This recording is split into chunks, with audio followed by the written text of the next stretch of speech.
বলছিলাম ভাইরা, আমরা অনেক গলাবাজি করি, তবে নিজের ভালো নিজে বোঝা দরকার। নিজের ভালো নিজে বোঝা দরকার না? কবরে গেলাম, কবরে যাওয়ার পরে জীবনে অনেক ভালো কাজ করেছি, নিয়ত আছে কবরে গেলে ফেরেশতারা ফুলের বিছানা বসিয়ে দেবে, কিন্তু যে দেখলাম দরমুশ নিয়ে বসে আছে।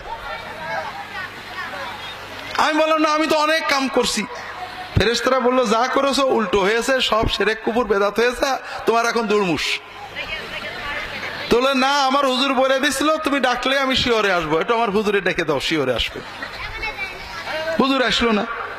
তখন আপনি বললেন যে না, আমার কোনো দোষ নেই, আব্দুল্লাহ জাহাঙ্গীর এত বড় পীর সাহেবের জামাই, মদিনায় মক্কায় পড়া, আমি তার কথা মতো, আমার কোনো দোষ নেই, আমার তুমি ওর ধরোগে। তখন ফেরেশতারা তো আপনাকে রেখে চলে যাবে নাকি?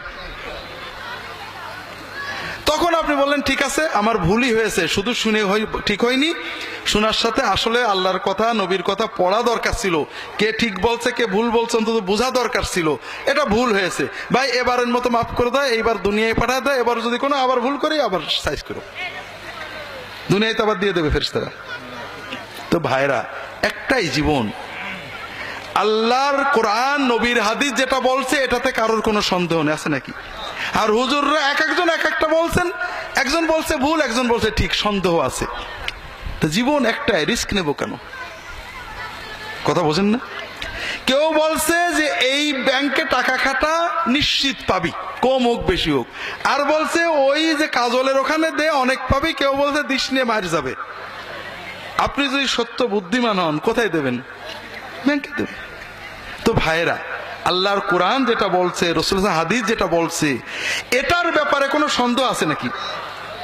কাজেই আল্লাহর কোরআন নবীর হাদিস পড়বো, তবে মনে রাখতে হবে এটা পড়ে আমরা মুফতি হব না, আলেমদের কাছে যেতে হবে। তবে আপনি কোরআন হাদিস পড়লে কোন আলেম ভুল বলছে কোন আলেম ঠিক বলছে বোঝার ক্ষমতাটা আসবে। কথা কি বুঝতে পেরেছেন? এজন্য আমরা কোরআন পড়বো, কোরআনকে সামনে রাখবো। কোন পীর জান্নাতে যাবেন কে যাবেন না আমরা জানি না, কিন্তু কোরআন পীর যে জান্নাতে যাবে ব্যাপারে সন্দেহ আছে কারণ? আল্লাহ রাসূল সাক্ষ্য দিচ্ছেন যে কোরআনকে তুমি মুর্শিদ বানাও, কোরআনকে তোমার ইমাম বানাও, এই কোরআন তোমাকে জান্নাতে নেবেই।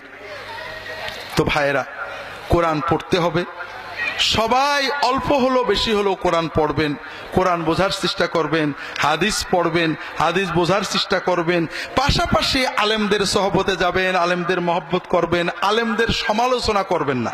কথা কি বুঝতে পেরেছেন?